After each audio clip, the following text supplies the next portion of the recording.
Hello dear बच्चों, कैसे हैं आप। चलिए आज हम फिर से आसपास की किताब से एक पाठ पढ़ेंगे और पाठ का नाम है नंदिता मुंबई में। तो हम नंदिता के द्वारा मुंबई शहर के बारे में जानेंगे, वहाँ पर कैसे लोग रहते हैं और क्या क्या चीज़ें होती हैं और कितना स्ट्रगल करना होता है ना। तो हम किसके माध्यम से जानेंगे? नंदिता के माध्यम से। तो आप हमारी वीडियो में लास्ट तक बने रहिएगा और वीडियो पूरी देखिए। पूरी देखने से अगर आपको वीडियो अच्छी लगे तो लाइक करके शेयर करिए और कमेंट में हमें बताइए आपको कहानी कैसी लगी। तो चलिए जानते हैं मुंबई, और वो भी नंदिता के साथ। नंदिता कह रही है, आज मुझे मुंबई आए 1 महीना हो गया है। माँ तभी से अस्पताल में भर्ती है। उनके इलाज के लिए ही तो हम गांव से मुंबई आए हैं।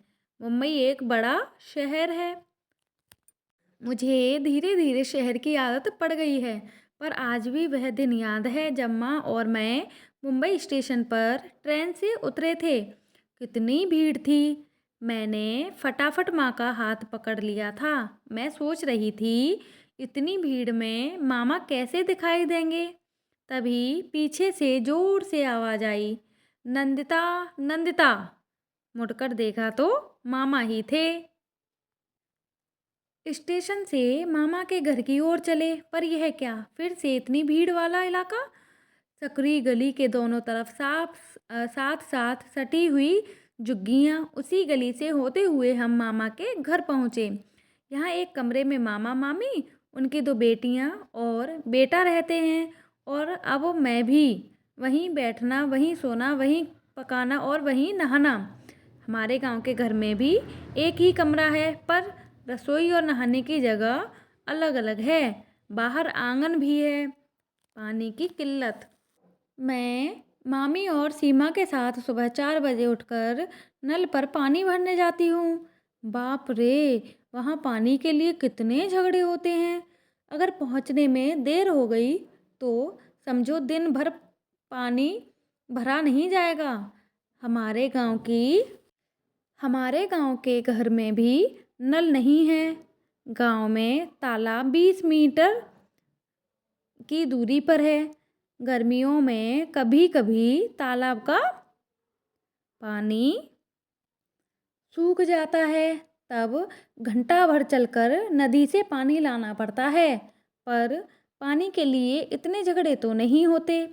मामा की गली के एक कोने पर टॉयलेट बना है। गली के सभी लोग वहाँ जाते हैं। इतनी गंदगी और बदबू वहाँ जाने पर मुझे पहले तो मिलती आती थी। अक्सर वहाँ पानी भी नहीं होता। पानी हाथ ही ले जाना पड़ता था। अब तो हम सबकी आदत पड़ गई है। गांव में तो सब खुली जगह पर जाते हैं, लेकिन उसके लिए आदमी और औरतों की जगह अलग अलग है। तो देखा बच्चों, और नंदिता जब अपने मामा के घर मुंबई गई तो वहाँ पर कितनी भीड़ होती है। इतनी भीड़ की वजह से लोगों का रहना मुश्किल हो जाता है। पानी की किल्लत होती है। शौचालय जाने में परेशानी होती है। अब नंदिता बहुत कुछ सीख रही है। सीख ही लिया है नंदिता ने अब रहना वहाँ पे। मैं रोज माँ से मिलने बस से अस्पताल जाती हूँ। शुरू में तो बसों में भी भीड़ देखकर हिम्मत ही नहीं पड़ती थी। उनमें चढ़ने की आदत जो नहीं थी, डर भी लगता था। पर अब ठीक है, मुझे समझ आ गया है कि कैसे लाइन में लगना है, कितने का टिकट लेना है, कहाँ उतरना है। बस्ती से कुछ दूर तक एक ऊंची बिल्डिंग है।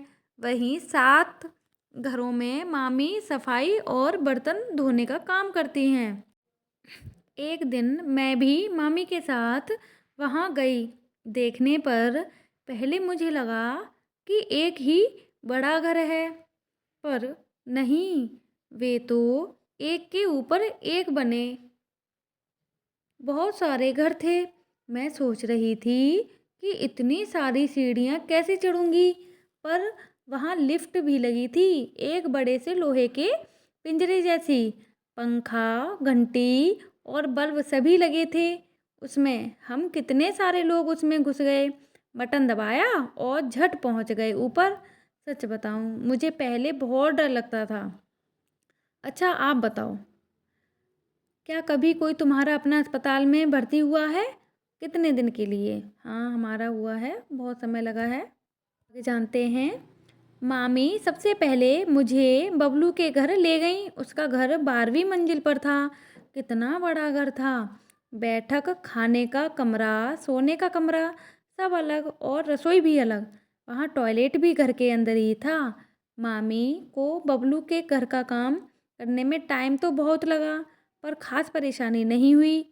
रसोई में ही नल लगा था और झर झर झर पानी बह रहा था।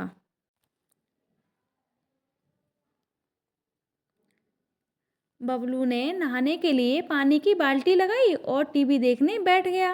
कितना पानी बेकार बह गया। यह मुझे अच्छा नहीं लगा। मैंने जाकर नल बंद कर दिया। बबलू के घर में बड़ी बड़ी कांच की खिड़कियां थीं। मामी ने मुझे खिड़की से नीचे देखने को कहा। बबलू के घर की खिड़की से मामा की बस्ती दिखाई दे रही थी। बस्ती तो दिखाई दी, पर पता नहीं चल रहा था कि मामा का घर कौन सा है। ऊपर से नीचे सब एक खिलौने की तरह छोटा छोटा लग रहा था। मुझे डर भी कितना लगा था, ऊपर से बहुत नीचे झांकने में। तो बच्चों देखा नंदिता ने कैसे जाना कि वहाँ पे रोजी रोटी के लिए कितनी मेहनत करनी पड़ती है, दूसरों के घर पे काम करना पड़ता है। और अब एक और नई चिंता नंदिता को ही है। मामा ने कहा था कि वे मुझे मुंबई घुमाने ले जाएंगे। बस्ती के बच्चे चौपाटी की बहुत बातें करते हैं। सुना है वहाँ बड़े बड़े फिल्म स्टार भी आते हैं। काश जब हम वहाँ जाएं तो मुझे भी कोई फिल्म स्टार दिख जाए। आजकल मामा बहुत परेशान हैं। मैं उनसे मुझे मुंबई घुमाने को भी नहीं कह सकती। पिछले हफ्ते कुछ लोग बस्ती खाली करने का नोटिस दे गए थे। अब वहाँ बड़ा होटल बनेगा। मामा ने बताया था कि पिछले 10 सालों से उन्हें तीसरी बार नोटिस मिला है। जो लोग यहाँ रह रहे हैं उन्हें अपना घर बनाने के लिए कोई दूसरी जगह दी जा रही है। इस झुग्गी के बदले जो जगह मिली है वह शहर से बहुत दूर है। समझो शहर का दूसरा कोना। वहाँ न पीने का पानी है न बिजली। पता नहीं वहाँ कोई बस भी जाती है या नहीं। मामा इतने दूर से काम पर कैसे आएंगे? कितना ज़्यादा पैसा लगेगा और कितना ज़्यादा टाइम भी। और मामी उनको वहाँ काम मिलेगा भी या नहीं? अगर मामा नई जगह चले गए तो मैं माँ से मिलने कैसे आऊँगी? माँ तो अभी पूरी तरह से ठीक भी नहीं हुई है। तो देखो बच्चों, नंदिता कितनी परेशान है, कितनी चिंता कर रही है। उसने मुंबई में जाके वहाँ का हाल देखा, कितनी भीड़ है, कितनी सकरी गलियाँ हैं और वहाँ पे रहने में, खाने में, पीने में कितनी परेशानी होती है हम जैसे लोगों के लिए।